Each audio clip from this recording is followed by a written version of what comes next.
आज मैं कैम्ब्रिज अर्थशास्त्रियों के विचार को व्यक्त करना चाहूँगी। कैम्ब्रिज अर्थशास्त्रियों ने क्या विचार प्रस्तुत किया था? तो कैम्ब्रिज अर्थशास्त्रियों का नाम मार्शल, रॉबर्टसन, पीगू और किन्स है। और मार्शल ने बताया कि मार्शल का ये कहना था कि हर एक देश का नागरिक अपनी वार्षिक आय का कुछ भाग अथवा अपनी वर्तमान संपत्ति का कुछ हिस्सा नकद में रखना चाहता है, और यह नकद राशि ही देश की प्रचलित मूल्य को निर्धारित करती है। यानी उनका कहना था, उन्होंने इक्वेशन जो दिया है वो इक्वेशन है m बराबर के वाई प्लस के डैश ए, यानी m बराबर कुल चलन मुद्रा और y है कुल वास्तविक वार्षिक आय और a है संपत्ति का कुल मूल्य और k है वार्षिक आय का वो भाग जो जनता नकद के रूप में रखना चाहती है और k डैश है जनता की कुल संपत्ति का वो भाग जिसे वो नकद के रूप में रखना चाहती है। तो इस इक्वेशन के अनुसार जनता नकद कोष रखती है और उसका एक भाग वार्षिक आय का कुछ अंश होता है। इस तरह से हम ये देखते हैं कि मार्शल के इक्वेशन में से संपत्ति वाले अंश को निकाल दिया गया, जिससे कि उनकी यानी उनका जो इक्वेशन का जो स्वरूप है वो बहुत ही सरल होकर रह गया। तो वो इक्वेशन है आपका m बराबर के वाई। मार्शल के इक्वेशन को अगर मूल स्तर के आधार पर इसे लिखा जाए तो हम उदाहरण के रूप में अगर लिखा जाए तो इस तरह हम लिखेंगे p बराबर m बाई के वाई, यानी m बराबर p के वाई। यानी इस तरह मार्शल के अनुसार मुद्रा मूल्य पर मुद्रा पूर्ति में हुए परिवर्तन के बजाय मुद्रा मांग में हुए परिवर्तन का प्रभाव पड़ता है। मुद्रा की मांग के बढ़ जाने पर मुद्रा की क्रय शक्ति बढ़ जाती है। यानी मुद्रा की मांग अगर बढ़ती है, के बढ़ जाता है तो मुद्रा की क्रय शक्ति बढ़ जाती है, और मुद्रा की मांग कम होने पर मुद्रा की क्रय शक्ति कम हो जाती है। तो रॉबर्टसन ने यहाँ पर यह कहा कि उन्होंने नकद शेष समीकरण को इस प्रकार व्यक्त किया, P बराबर m बाई के टी, यानी m बराबर p के टी। रॉबर्टसन ने PMT आदि की परिभाषा फिशर के इक्वेशन के अनुसार मान लिया है और के मार्शल के इक्वेशन से ही लिया है। और रॉबर्टसन के इक्वेशन में ही अगर मुद्रा की एक इकाई का मूल्य प्रदर्शित किया जाए तो इक्वेशन इस तरह बनेगा, P बराबर के टी बाई m। और पीगू ने बताया, कैम्ब्रिज के professor Arthur सैलिस Pigou AC Pigou ने मुद्रा का निम्नलिखित इक्वेशन प्रस्तुत किया। वस्तु की एक इकाई के मूल्य की दृष्टि से P बराबर m बाई के आर या m बराबर p के आर। यहाँ पर p का मतलब है आपका प्राइस लेवल से है। इस तरह से m जो है मुद्रा की इकाई की मात्रा है, r समाज की कुल वास्तविक आय हो गई और k है समाज के कुल वास्तविक आय का वो हिस्सा जिसे लोग मुद्रा के रूप में रखते हैं। तो मुद्रा की इकाई के मूल्य की दृष्टि से हम देखेंगे तो हम ये देखते हैं कि P बराबर के आर बाई m, P मुद्रा की इकाई का मूल्य है। तो मार्शल, रॉबर्टसन और पीगू के इक्वेशन को एक साथ रखने पर हम इसे इस तरह से कह सकते हैं कि मार्शल के इक्वेशन के का आधुनिक रूप होगा P बराबर m बाई के वाई और मुद्रा की एक इकाई का मूल्य P बराबर के वाई बाई m, और रॉबर्टसन का इक्वेशन होगा P बराबर m बाई के टी, यानी मुद्रा के एक इकाई का मूल्य P बराबर के टी बाई m, और पीगू का इक्वेशन P बराबर m बाई के आर, P बराबर के आर बाई m। तो यहाँ पर m जो है वो टोटल करेंसी और y जो है वो टोटल एनुअल इनकम हो गया, r जो है वो कुल वास्तविक आय और T कुछ लेन देन और K वास्तविक आय या लेन देन का वो हिस्सा जो नकद के रूप में रखा जाता है। तो इस तरह हम देखते हैं कि पीगू का जब हम विस्तृत विवेचन करते हैं तो हम ये देखते हैं कि सामान्य रूप से m में ही साख मुद्रा को शामिल करने की परंपरा रही है, ट्रेडिशन रहा है। लेकिन पीगू ने बाद में अपने इक्वेशन में ही परिवर्तन कर दिया और साख मुद्रा को अलग से शामिल कर लिया और उनका इक्वेशन हुआ P बराबर m बाई के आर, यानी C plus H I minus C। तो इस इक्वेशन में हम देख रहे हैं कि P वस्तु की इकाई का मूल्य हो गया, C कुल मुद्रा का वो हिस्सा जो नकद में रखा जा रहा है और I माइनस C कुल मुद्रा का वो हिस्सा जो बैंक में जमा किया जा रहा है और H बैंक में कुल जमा रकम का वो हिस्सा जो बैंक नकद के रूप में रखते हैं। तो इस तरह से पीगू का इक्वेशन जो है वो इस तरह बनेगा P बराबर M बाई के आर।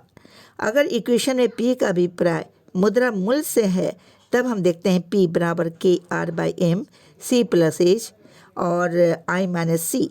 तो नकद शेष समीकरण के विभिन्न तत्वों का आपसी संबंध हमें देखना पड़ेगा। तो हम ये देख रहे हैं कि एम के आर और पी में जो परिवर्तन होते हैं उनका विश्लेषण करने के लिए इक्वेशन के रूप में हम इसे इस तरह उपयोग में लाएंगे, यानी इस तरह से हम इसे व्यक्त करेंगे। एम बराबर पी के आर। मुद्रा की पूर्ति में परिवर्तन। मुद्रा की पूर्ति में वृद्धि हो सकती है या कमी हो सकती है।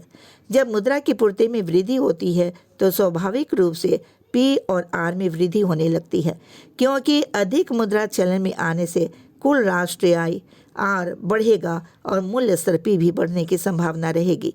के कम हो जाएगा क्योंकि लोग बढ़ते हुए मूल्य स्तर पर की स्थिति में भविष्य के लिए कम रकम जमा करेंगे और वे आवश्यक वस्तुएं तत्काल खरीदेंगे और कुछ मदों के लिए अपने पास पैसा रखेंगे, चाहे वो पैसा अपने पास रखें या बैंक में रखेंगे, और के कम होने की संभावना बनी रहेगी।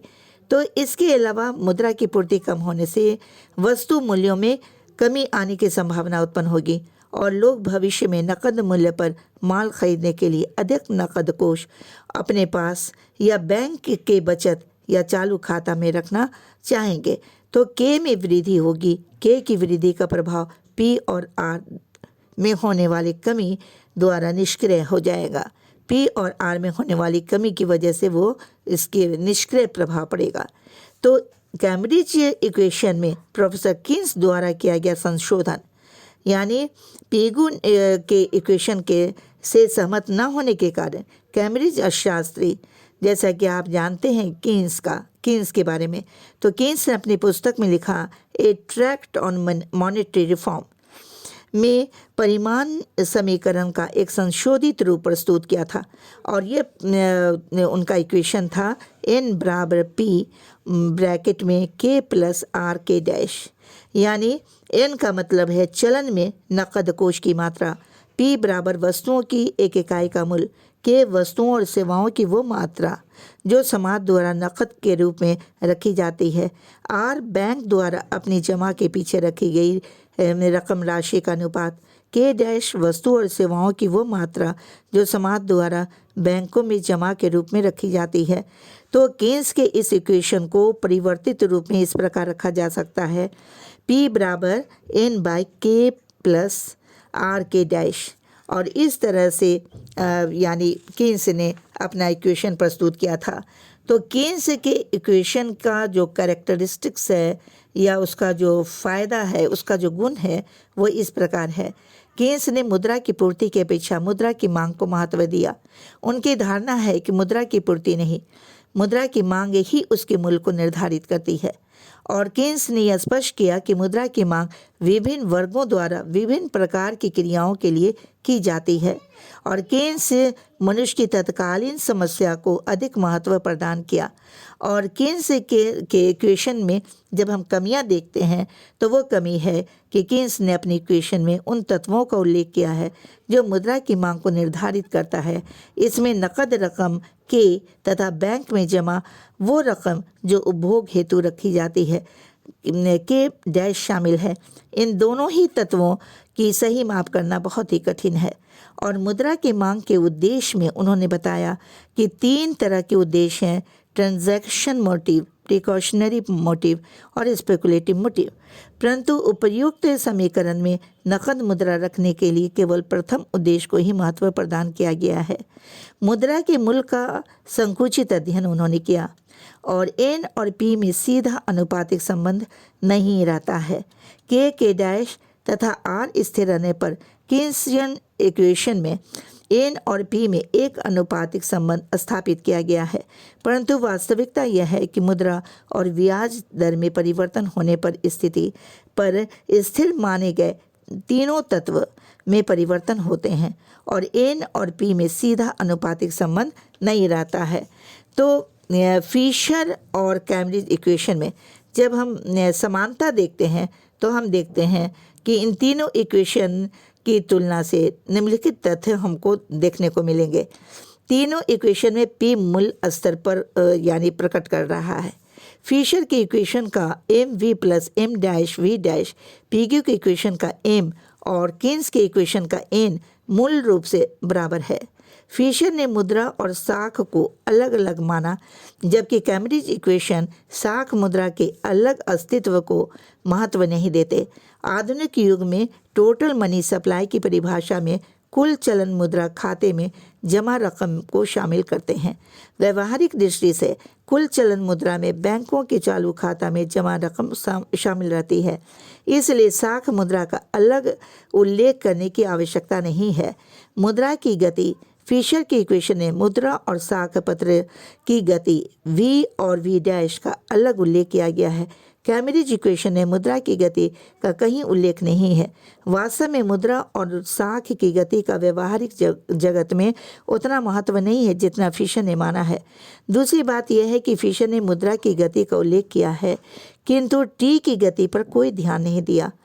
और उसी प्रकार प्रत्येक लेन देन के सौदे में यानी डेबिट और क्रेडिट के दोनों पहलू होते हैं, लेकिन मुद्रा की गति वी और कुल आय के नकद प्रतिशत की वैसी ही स्थिति है। मुद्रा की खर्च करने की गति अथवा कितनी बार खर्च की जाती है वी कहलाती है।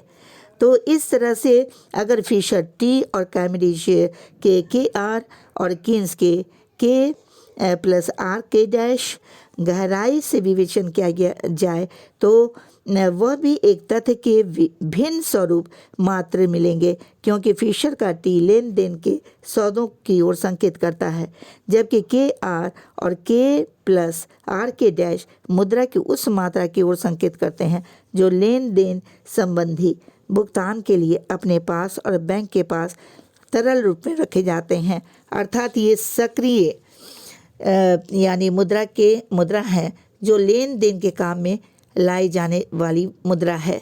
तो एक महत्वपूर्ण समानता यह है कि फिशर और कैम्ब्रिज इक्वेशन में एक अत्यंत महत्वपूर्ण समानता यह है कि दोनों में मुद्रा की मात्रा को मूल्य निर्धारण का महत्वपूर्ण तत्व माना गया है। फिशर ने इसकी पूर्ति को अधिक महत्व दिया, जबकि कैम्ब्रिज इकोनॉमिस्ट ने मुद्रा की मांग पर ज़्यादा जोर दिया है। वह भी पूर्ति की सर्वथा अवहेलना नहीं करते। तो फिशर और कैम्ब्रिज इक्वेशन में कुछ अंतर भी है, जैसे कि हम ये देखते हैं कि फिशर के क्वांटिटी थ्योरी ऑफ मनी में मुद्रा की पूर्ति में परिवर्तन पर बल दिया गया है, जबकि कैम्ब्रिज इक्वेशन में मुद्रा की पूर्ति और मांग पर समान बल दिया गया है। फिशर के इक्वेशन में लोग मुद्रा की मांग खर्च करने के लिए करते हैं, जबकि कैम्ब्रिज इक्वेशन में लोग मुद्रा की मांग संचय करने के लिए करते हैं। फिशर का इक्वेशन में वी बाईं ओर है और जबकि कैम्ब्रिज इक्वेशन में ये दाईं ओर है।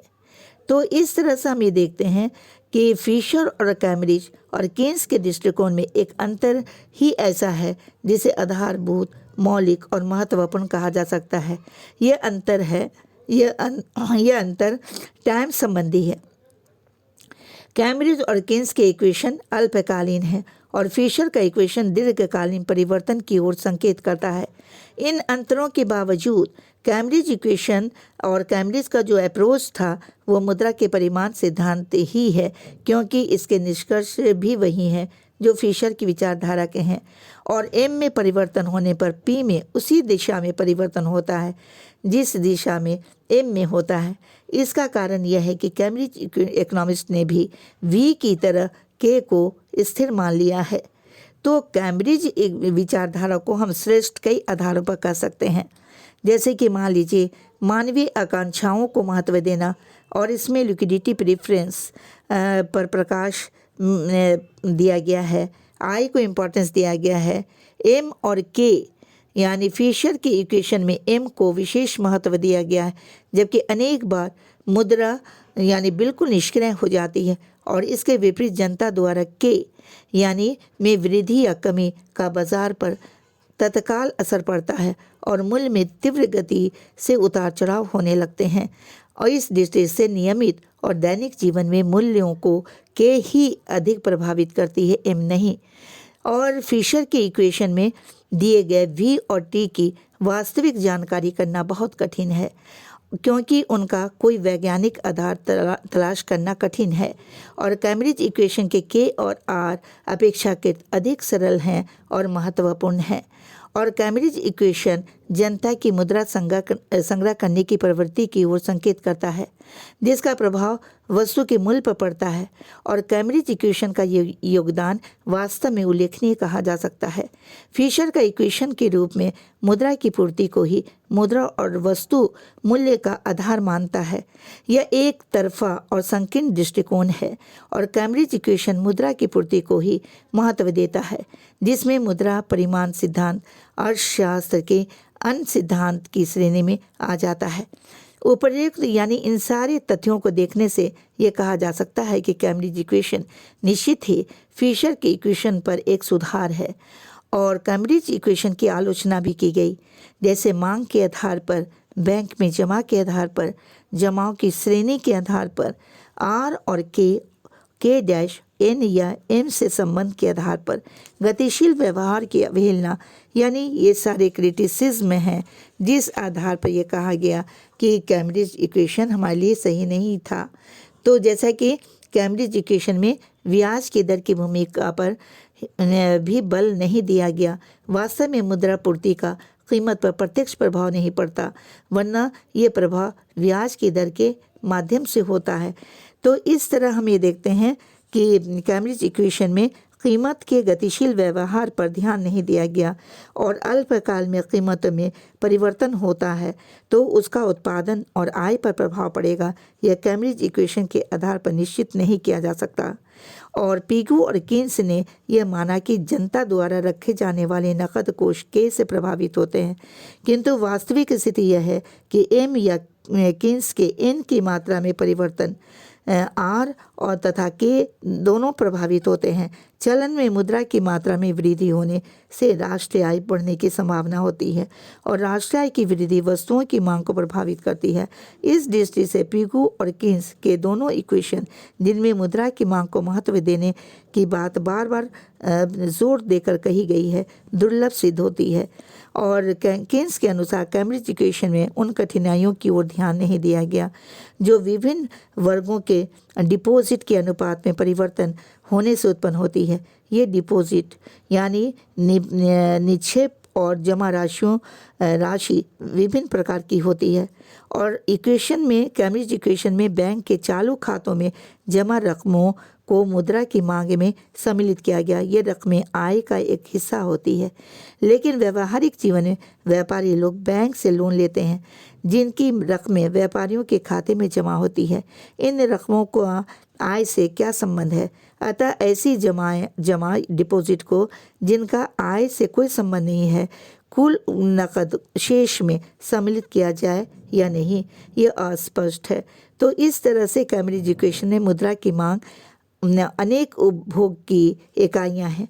वास्तविक जीवन में मुद्रा का प्रयोग या मांग अनेक व्यक्तिगत कारणों से भी होती है और इन कारणों में एक सट्टा भी है और मुद्रा की मांग को उपभोग के लिए सीमित करना उचित नहीं है।